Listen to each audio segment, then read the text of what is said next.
Joining us now, the chairman of Stand Up America, retired Army Major General Paul Vallely. Paul, thanks for Skyping in from Big Sky Country.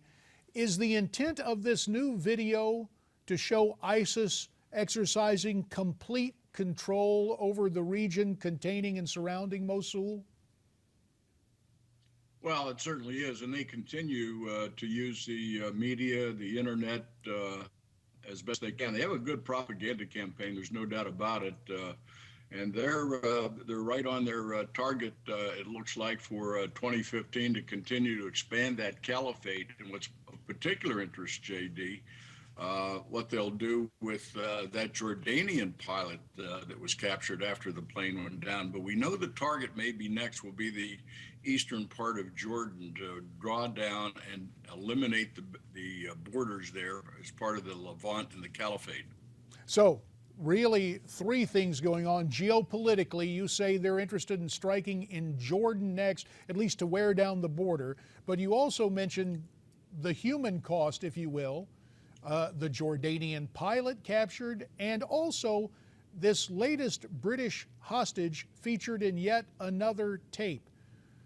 What is the likelihood that those hostages will be released, or will ISIS continue its brutal and lethal ways as regards the hostages and or the prisoners it takes? Well, I think they'll continue to make a statement by the beheading and by torturing anybody that's captured for political purposes. And of course, that's why they use these kidnapped or hostages, these victims over there, to their advantage. One thing's occurring up north, JD, is the Peshmerga is on the move. They continue to need support from us, but they're not getting it from the Iraqi government.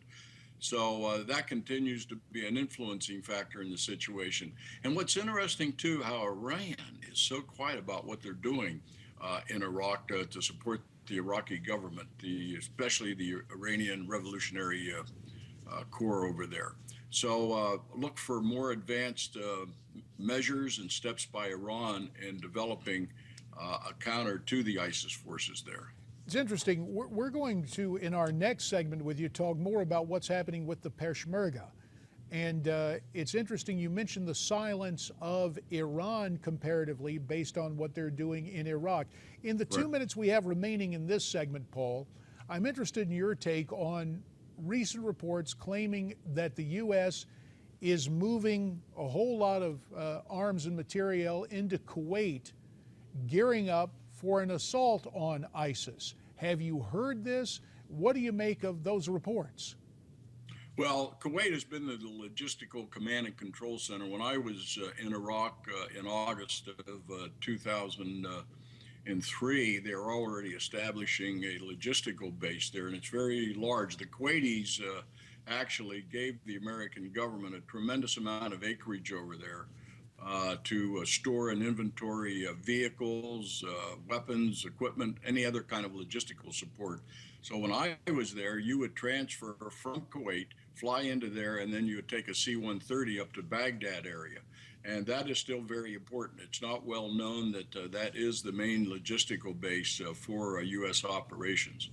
So again, our logistical base is Kuwait, rather than the long-term goal of Balad in the middle of Iraq when we had a larger footprint there. It prompts this question with the 45 seconds remaining.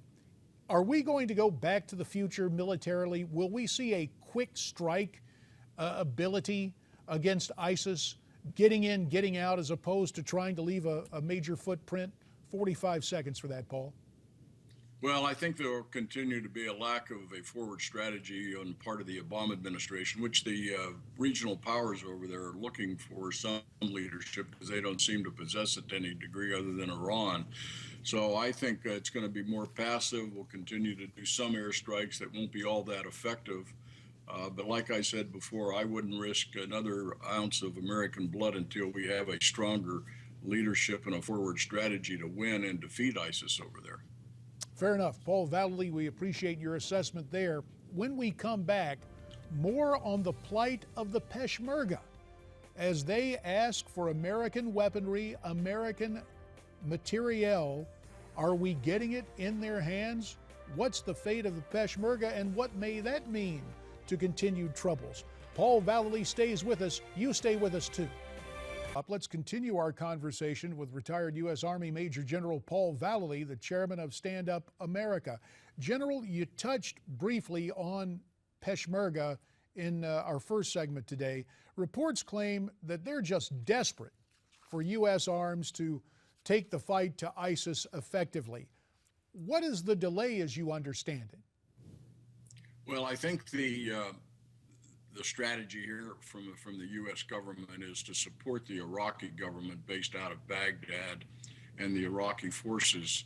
And the Iraqis don't want a strong Kurdistan, as you can appreciate, because they don't want to see a sovereign nation up there. So a lot of the armored vehicles that came in from Afghanistan into Kuwait, some of them have gone, as I understand, up to the Kurdistan area, but they're very limited of what they get compared to what the Iraqi army is getting.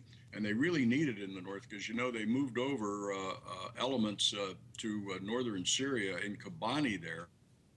At the same time, they're fighting in the northern Iraq area and trying to influence and take back a lot of the territory that was gained by ISIS last year. But they need medical support, they need some trainers, they need more sophisticated rifles for infantry operations, special operations, that kind of a thing. Mobility is key up there, as you can appreciate, because it's a large area. So trucks and being able to move to the front to face ISIS, and then the artillery, mortars, those kinds of things that they need. And that's what we should be supplying them up there. At the same time, being able to take care and evacuate any wounded or personnel that are afflicted by the combat situation there. And that's what they really need. They're good people, they're strong fighters, but they need our support. The Brits are helping them in some way, I understand, with some of the weapon systems and ammunition, but they need a lot more help up there because they're the strong force in the north. So let me see if I understand this. Based on the geopolitical concerns of Kurdish autonomy, both the current government of Iraq and, to a great degree, the current government of Turkey, very concerned about aiding Peshmerga, seeing the United States aid Peshmerga, and so in essence, the Peshmerga and other elements of the Kurdish effort, if you will, have become our allies left out in the cold? Well, to a degree, we're trying to appease the Turks as well, who do not want to see a strong Kurdistan because of the PKK and other elements up there that have been fighting the Turks on the border. So in the geopolitical sense, you have the United States basically, again, supporting what goes into Baghdad, trying to protect that area, rather than allocating sufficient resources to the north of the Peshmerga so they can counterattack and do more to push ISIS out of that whole area and defeat them. At the same time, you got Assad over there in the Syrian regime, and you have some of the Kurdish forces that have been allied with him as well, but very, very few in that far western region of Syria. So it's a chessboard, JD, that it's hard to figure out sometimes. And speaking of difficulty determining and figuring out exactly what someone may be doing or what some nation may be doing at any point in time, what about the role of Pakistan? Have they played a role in this fight against ISIS? Well, their main concern, of course, are the tribal areas up there in Waziristan and the Al-Qaeda Taliban forces there. Of course, you had that big bombing killing all those children. But the Pakistanis you really can't depend on, as far as I'm concerned, to really obliterate the Taliban in those tribal areas up there. So I'm not sure in the future with the drawdown in Afghanistan at some 10,000, the commanders over there are trying to remain optimistic. They're looking at the Pakistan situation on the border there at the same time, trying to measure the capabilities of the Taliban. But, I'm not hopeful that it's going to be all that successful over there with those countries. Only 30 seconds, Paul. We heard in the wake of that attack on the school at Peshawar, the Pakistanis were going to respond with force against ISIS and the other terrorists. Have they done so?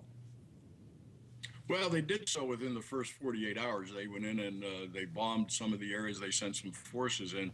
But it seems they go for a few days and then they back off. There doesn't seem to be any forward strategy on the part of the Pakistanis to take their very strong conventional forces and special op forces up into that area and completely neutralize that area and make it safe for the Pakistanis. And So, a job it's done a feeble halfway, in effort. essence, is a job not done at all. General Right. Paul Vallely, we always appreciate your complete, unvarnished assessment.